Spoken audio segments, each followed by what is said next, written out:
My Neighbor Totoro, Tonari no Totoro, 1988, merupakan anime produksi studio Ghibli yang ditulis serta diarahkan oleh Hayao Miyazaki.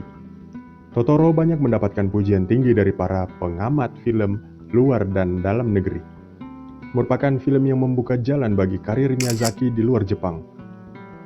Totoro juga menjadi salah satu karakter paling populer di kalangan anak-anak di Jepang maupun di seluruh dunia. Totoro merupakan makhluk bertubuh besar serta memiliki ciri yang aneh. Berbulu tebal, perutnya besar, kumisnya seperti kucing, matanya bundar dan kecil, telinganya serta kaki yang juga mungil. Wujudnya bisa dibilang separuh lucu dan separuh menyeramkan, terutama jika ia menyeringai. Satu karakter aneh lagi yang tidak akan pernah bisa kita bayangkan sebelumnya adalah Cat Bus atau bis kucing. Sungguh kreatif dan imajinatif. Alkisah, seorang profesor muda dan dua putrinya, Satsuki dan Mei, pindah ke daerah pedesaan dengan tujuan agar lebih mudah untuk menjenguk istrinya di rumah sakit. Mereka menempati sebuah rumah yang dekat dengan sebuah pohon besar keramat yang konon dihuni oleh roh penjaga hutan. Suatu ketika tanpa sengaja Mei masuk ke dalam pohon tersebut dan bertemu dengan makhluk aneh yang ia beri nama Totoro. Satsuki dan Mei pun bersahabat dengan makhluk tersebut. Suatu hari, Mei yang mengetahui penyakit ibunya bertambah parah mendadak menghilang, dan Satsuki pun meminta bantuan Totoro untuk mencarinya. Itulah sekilas tentang anime ini. Sekarang waktunya kita masuk ke dalam ruang filsafat anime My Neighbor Totoro. Pada anime ini, filsafat Zen sangat terasa. Falsafah Zen mengalir bersama cerita anime ini. Filsafat Zen memiliki 3 dasar utama.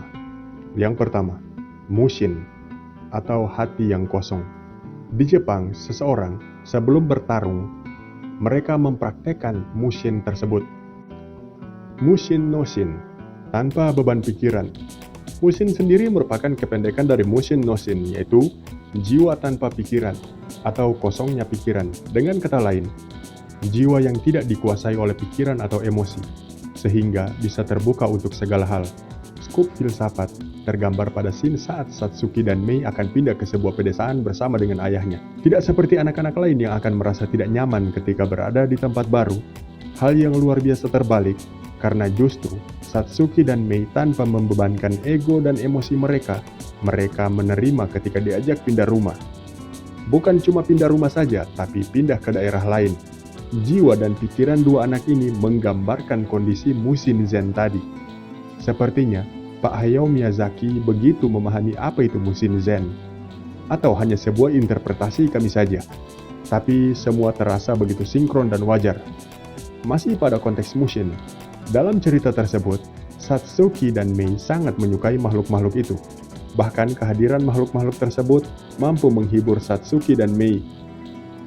Mereka pun senang bermain-main di bawah pohon besar di mana makhluk tersebut tinggal. Hal itu membuktikan bahwa karakter makhluk tersebut sangatlah ramah. Kondisi Mushin juga tergambar pada si kecil Mei yang begitu penasaran pada roh-roh yang ia temui. Hingga suatu ketika ia bisa masuk ke dimensi roh.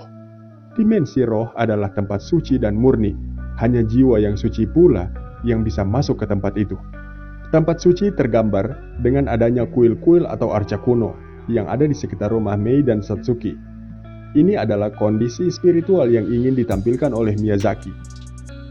Bisa saja Mushin Zen lebih mudah dialami ketika kita masih anak-anak yang pikirannya masih pure, sehingga tidak banyak menaruh rasa takut dan curiga terhadap apa yang ada di sekitar kita. Mushin dideskripsikan sebagai jiwa seseorang yang terbebas dari segala macam pikiran dan emosi seperti amarah, rasa takut, dan ego. Dengan tidak adanya hal-hal negatif tersebut, seseorang bisa bergerak dengan benar-benar bebas dan bereaksi tanpa rasa ragu. Dalam keadaan ini, seseorang tidak mengandalkan apa yang mereka pikirkan untuk melakukan gerakan selanjutnya, akan tetapi mengandalkan tubuh mereka yang sudah terlatih secara alami. Zanshin. Zanshin secara harfiah diartikan sebagai pikiran yang tersisa. Di sini terdapat 2 aspek. Pertama, sebuah keadaan pikiran yang rileks namun sadar atau perseptif. Maksudnya, Meskipun kita tidak lagi dalam kondisi siaga penuh mengamati sesuatu secara aktif, kita masih tetap sadar dengan situasi sekitar kita. Aspek kedua dari Zanshin adalah continuity. Artinya, sebuah keadaan pikiran yang terus-menerus fokus, baik sebelum, selama, maupun sesudah. Hal ini seringkali dijelaskan sebagai sebuah kesadaran pikiran yang terpelihara dan berkesinambungan.